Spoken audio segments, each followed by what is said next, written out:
ఏమన్నా సునామీ వచ్చిందా, తుఫాన్ వచ్చిందా, ఏమన్నా ఒక చిన్న వరద వచ్చిందంటే ఎక్కువ మోతాదులో నీళ్ళు వచ్చేసి నీళ్ళు ఎక్కడికి వెళ్ళాలో అర్థం కాక నీళ్ళు అనేది ఓవర్ఫ్లో అయిపోయాయి అన్నమాట. ఒకసారి మీరు జపాన్కి వెళ్ళి చూడండి, సునామీని ఆపేస్తారు జపాన్. ఇలాంటి బిల్డింగ్స్ కట్టింది ఎర్త్క్వేక్ రెసిస్టెంట్ జపాన్ కట్టిండే బిల్డింగ్స్. పెద్ద పెద్ద తుఫాన్, పెద్ద పెద్ద సునామీలు వస్తే జపాను ఇట్ట నిలబడుతుంది. చిన్న ఐలాండ్ అండి అది, మన ఇండియాతో కంపేర్ చేస్తే చాలా చిన్న పార్ట్. అర్థమైందా? నెదర్లాండ్స్ పెద్ద పెద్ద సముద్రాల నీళ్ళని ఆపేసిందండి, లోపలికి రానికన్నా. మనకేమన్నా సముద్రం నీళ్ళు వస్తున్నాయా? ఆఫ్టర్ ఆల్ చిన్న ఫ్లడ్ అనేది వచ్చింది అంతే అనమాట. ఒక స్టేట్ని అదిరించి పెట్టేసింది, బెదిరించి పెట్టేసింది. 23 జిల్లాల్లో నాశనం చేసిందండి ఫ్లడ్. అంతే. ఇంత పెద్ద భారతదేశం డెమోక్రసీ పరంగా చూసుకుంటే మనం వరల్డ్ టాప్ 10లో వస్తాం డెమోక్రసీలో. తర్వాత భూభాగంలో చూసుకుంటే వరల్డ్ టాప్ 5లో వస్తామండి మనము. అంత పెద్ద ల్యాండ్ పెట్టుకొని, మనం అంత పెద్ద టెక్నాలజీ పెట్టుకొని ఏం చేస్తుంది మన గవర్నమెంట్? నాకైతే ఒక సమాధానం అయితే కావాలి.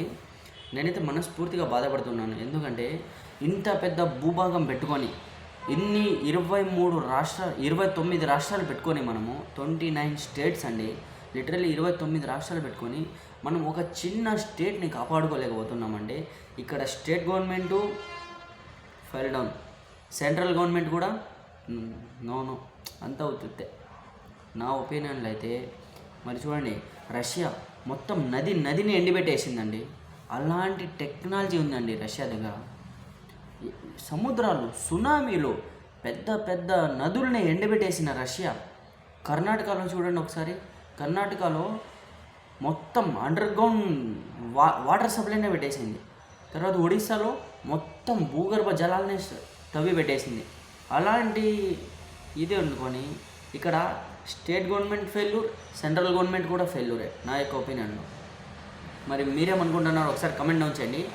మొత్తం భారతదేశం కలిసి 140 కోట్ల జనాభా అండి, 140 కోట్ల జనాభా కలిసి ఒక చిన్న రాష్ట్రాన్ని మనం కాపాడలేకపోతే అక్కడ వేరే గవర్నమెంట్ ఉందనా మనకి అంత తక్కువ చేసి చూస్తున్నాం? అక్కడ ఏమన్నా వాళ్ళు ఏమన్నా మన బ్లడ్స్ కదా, వాళ్ళు మన యొక్క ఇండియన్స్ కదా, వాళ్ళు ఏమన్నా వేరే దేశస్తులా, వాళ్ళు ఏమన్నా పాకిస్తాన్ నుంచా?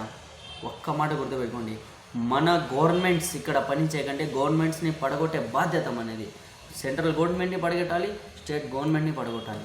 ఇలాంటి బాధ్యత మన యాజ్ ఏ సిటిజన్, ఇండియన్ సిటిజన్గా ఇది మన హక్కు. అంటే మనం ఖచ్చితంగా మన యొక్క పంజాబ్ని కాపాడుకోవాలి.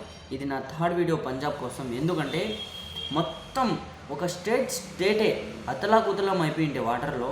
ఇప్పుడు మన గవర్నమెంట్స్ ఫెయిల్యూరా కాదా, సపోర్ట్ చేయకంటే ఫెయిల్యూరా కాదా మీరే చెప్పండి ఒకసారి.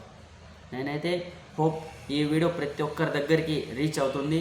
మన గవర్నమెంట్ ఫెయిల్యూర్ని ప్రతి ఒక్కరు నోటీస్ చేస్తున్నారని నేనైతే మనస్ఫూర్తిగా అయితే భావిస్తున్నాను. మన గవర్నమెంట్స్ని పడగొట్టే వరకు మన ఇది కృషి ఖచ్చితంగా సాగుతూనే ఉంటుంది. జై హింద్.